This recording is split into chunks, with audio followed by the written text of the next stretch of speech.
আসসালামু আলাইকুম সবাইকে। অনেকেই আমাদেরকে শুধুমাত্র কমেন্ট করেন, ভাই আপনার নাম্বারটা দেন, আপনার নাম্বারটা দেন। ভাই নাম্বারটা এই যে এটা, এই নাম্বারে যোগাযোগ করেন, পেয়ে যাবেন। দ্বিতীয় হচ্ছে, ভাই আপনার ওদের অফিসের ঠিকানা কই, অফিসের ঠিকানা কই? ভাই আমাদের অফিসের ঠিকানা ডেমরাতে।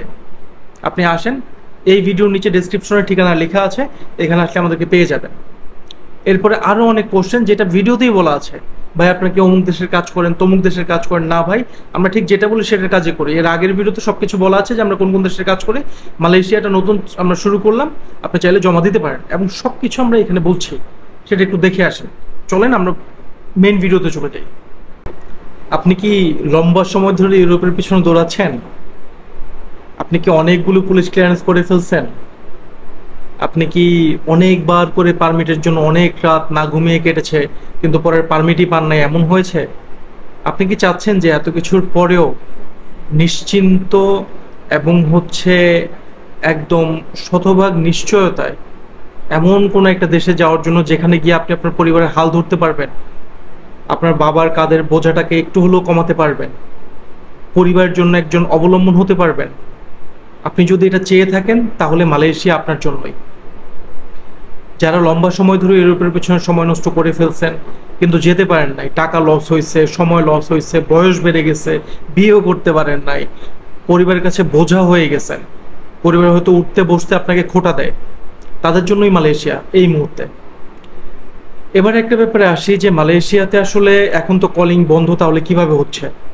এটার উত্তর আমি এক কথায় বলে দিব, আর বাড়তি কোনো ব্যাখ্যায় যাব না। একটাই কথা, দুবাইতেই কিন্তু এখন ভিসা বন্ধ এই মুহূর্তে, তারপর কিন্তু ভিসা হচ্ছে, এবং দুবাইতে লিগালি মানুষ যাচ্ছে, ইলিগাল না। মালয়েশিয়াতেও কলিং বন্ধ, বাট এটা কলিংই হবে, সরকারি কলিং না, এটা জি2জি না, এটা কোনো না কোনোভাবে হবে, এবং এটা জেনুইন ভিসা।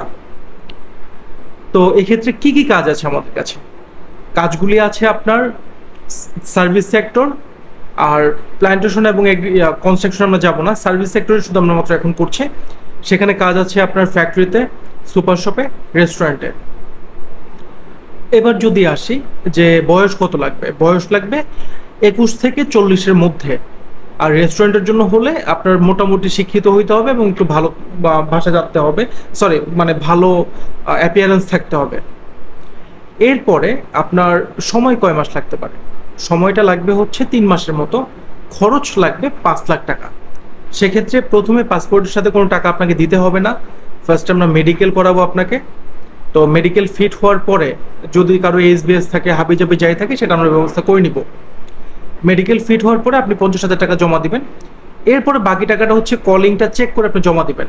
আমি আবারও বলছি, এটা কলিং, কিন্তু সরকারি কলিং না, এটা স্পন্সর, বা বলতে পারেন যে বেসরকারি কলিং, এই টাইপের কোনো একটা কিছু।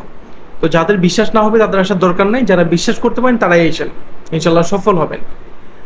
আর এখানে বেতন কত সেটা যদি আমি আপনাদেরকে বলি, তাহলে বলবো যে বেতন আপনার 1700 রিঙ্গিত বেসিক। তো 1700 রিঙ্গিত বেসিকের পরেও আপনাদের ওভারটাইম করার সুযোগ থাকবে। তো 1700 রিঙ্গিতে কত হয় সেটা আপনি হিসাব করে নিন। তো ওভারটাইম করার সুযোগ আপনাদের থাকবে সেক্ষেত্রে। আর এখানে খরচ শুধুমাত্র আপনার খাওয়া, থাকা, ইন্স্যুরেন্স, মেডিকেল সব কিছু মালিক বহন করছে। মানে মালয়েশিয়া যাওয়ার পরে যা খরচ আছে, খাওয়া ছাড়া সবটাই মালিক বহন করছে। শুধুমাত্র খাওয়ার খরচটা আপনার নিজের বহন করতে হবে। এরপরে অনেকেই প্রশ্ন করেন যে ভাই আগে টাকা দিব না ভিসার পরে? আলটিমেটলি আপনার কলিং আসা মানে ভিসা, তো কলিংটা আপনি চেক করেই টাকাটা দিবেন। এক্ষেত্রে আমরা কতজন লোক নিতে পারবো? অনেকে মনে করতে পারেন অনেক লোক, এরকম না। আমরা ফ্যাক্টরিতে নিতে পারবো সব মিলে 60 জন, ক্লিনিংয়ে নিতে পারবো আমরা সব মিলে 40 জন, 30 জন, তারপর রেস্টুরেন্টে আমরা নিতে পারবো, সুপার শপে আমরা নিতে পারবো 30 জন।